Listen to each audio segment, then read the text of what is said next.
তো একজন আমাকে প্রশ্ন করেছিল যে বাবা সবই যদি ব্রহ্মময় হয় আর আমিও যদি সে ব্রহ্ম হই, তো বাবা যমরাজ কাকে সাজা দেয়?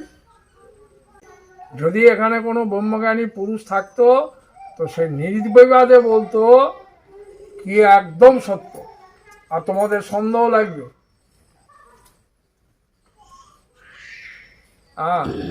আর আমি বলছি এই সন্দেহের নিরাকরণ করো, এখানে কোনো সন্দেহ নাই, এই একটাই সত্য যেখানে কোনো সন্দেহ হবে নাই। বাকি গুণা, বাকি ধর্ম করো, কর্ম করো, বাকি যে কোনো হোম করো, যজ্ঞ বলো, পূজা বলো, বা যে কোনো গঙ্গা চান বলো, এগুলো সন্দেহ থাকলেও থাকতে পারে, কিন্তু এই জ্ঞানে কোনো সন্দেহ থাকবে না, কারণ ও নিজেই সেটা। এই অনুভবটা কোনো জায়গা থেকেও আনতে পারবে না, যেটা আমি নিজেই, আমার মধ্যে এক বিকাশ, বিশাল বিকাশ হয়ে আছে। আগেও আমি তোমাদেরকে বলেছিলাম যে কোনো একটা সূত্রের একটা অ্যাঙ্গেলই সেটা পয়েন্ট হবে না, ওই সূত্র থেকে বিভিন্ন অ্যাঙ্গেল বেরোবে, আর যে যত বেশি অ্যাঙ্গেল বার করতে পারবে সে তত বলো বুদ্ধিমান। কথাটা বুঝতে পারছি না? পারছি না? হ্যাঁ, আমি একটা সূত্র ধরে একটা সূত্রের যেটা অর্থ, সেই অর্থতেই আমি শুধু ওটাকে মনে করছি বিশ্লেষণ, কিন্তু সেটা নয়। ওই সূত্রতে হাজারো বিশ্লেষণ বেড়েই যাবে, আর ওখানে মিলিয়ে যে দিতে পারবে সেই সূত্র হাজারো বার করবে, ও হলো বুদ্ধিমান, ও সূত্রে অর্থটাকে ঠিক ধরেছে। অর্থের যদি অর্থ ঠিক না হয় তো অনর্থই হলো, বেশিরভাগ সব অনর্থতে ছুটছে। হ্যাঁ, তো ওখানে বলছে এ মানব উদেব ভূমিতে দাঁড়াবেই যদি শ্রবণ মনন নির্দাসন থাকে।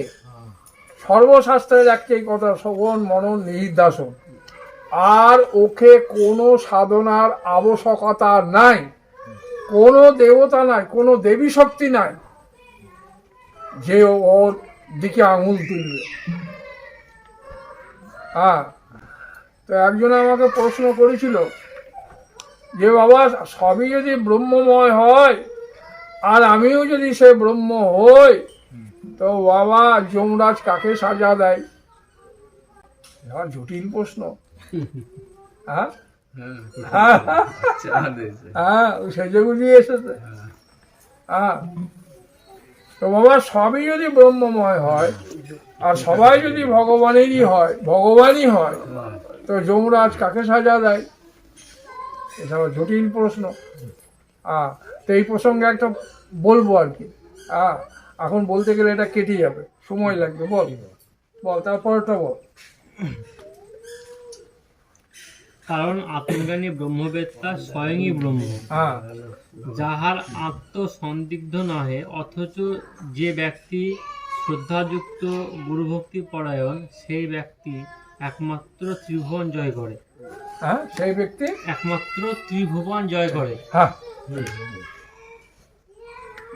কারণ আত্মজ্ঞানী পুরুষ, যা আত্মজ্ঞানী, আত্মার শ্রবণ মনন নির্দাসনই শুধু যাদের একমাত্র ব্রত, আর অন্যদিকে নাই। সাংসারিক ব্যাপারে যেটা কর্তব্য সেগুলো করে, কর্তব্য কর্ম করে, কিন্তু মোক্ষের ভগবানের জায়গাটা শুধু আত্মজ্ঞান ছাড়া ওরা অন্য কিছু বোঝে না। এইরকম ব্যক্তি আত্মজ্ঞান লাভ করে সে ভগবান থেকে আর আলাদা হয় না, আর ভগবানও তার থেকে আলাদা হতে পারে না। যিনি আত্মজ্ঞান লাভ করেছেন, ব্রহ্মজ্ঞান লাভ করেছেন, তিনি স্বয়ংই ব্রহ্ম হয়েছেন। এই জন্য কোনো দেব দেবী তার দিকে দৃষ্টি দেয় না। আর একটা কথা বলি, ও যেদিন দেহ ছেড়ে দেবে, দেব দেবী তাকে পুষ্পার্ঘ করবে।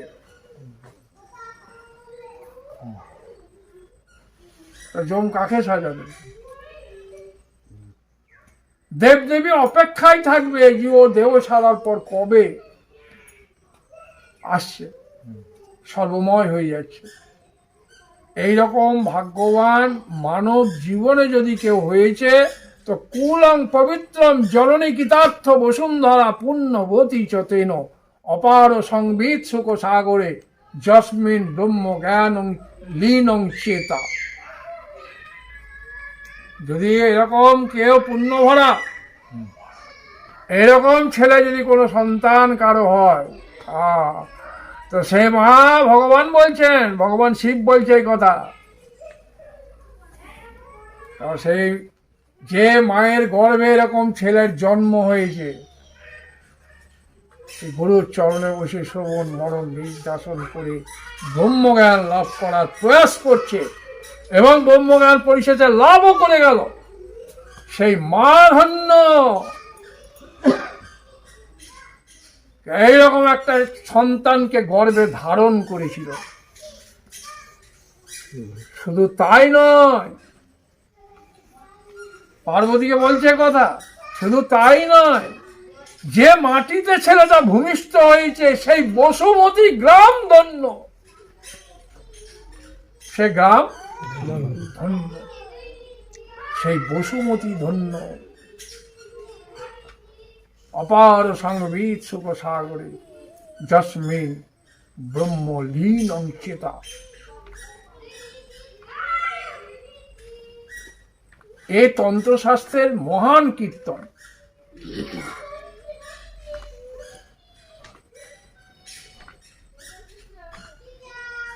তো তোরা যদি এই শ্রবণ মনন নির্ধাসনে লেগে থাকিস, তো তুই নিজে কতটা ধন্য হচ্ছিস না হচ্ছিস না আমি জানি না। তোর মা, তোর বাবা, সেই যে গ্রামে জন্ম নেই সেই গ্রাম ধন্য।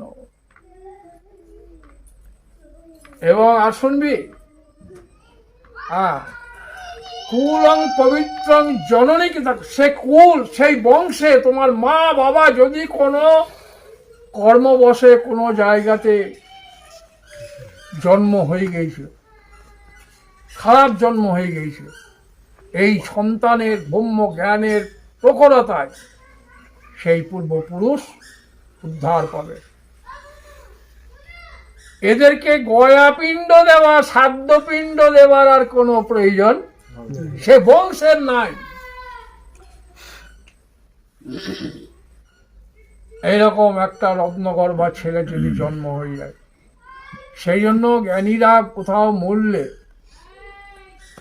জ্ঞানীরা ধরো মারা গেল,